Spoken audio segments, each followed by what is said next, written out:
Bonsoir à tous. Alors, je suis en train de lire avec attention le guide de la musculation naturelle, écrit par Rudy Koya et Julien Vénesson.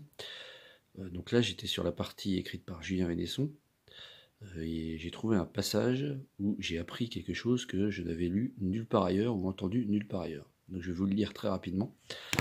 Donc c'est page 48-49 pour ceux qui ont le bouquin. Alors, le dernier paramètre qui influence votre force musculaire, c'est la variation de votre poids corporel.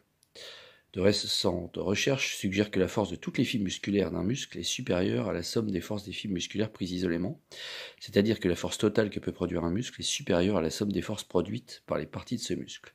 Ce résultat étonnant s'expliquerait par la présence de certaines protéines dans le tissu conjonctif qui entoure les fibres musculaires et qui transmettraient une grande partie de la force.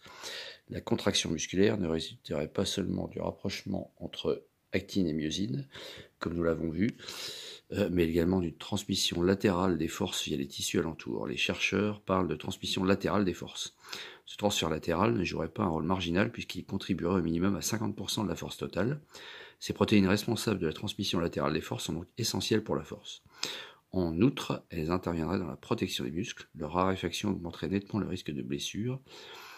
Or, les deux facteurs principaux responsables de leur raréfaction sont le vieillissement et la perte de poids. Voilà qui expliquerait pourquoi on perd beaucoup de force musculaire lorsqu'on fait un régime et pourquoi notre risque de blessure augmente drastiquement dans cette situation.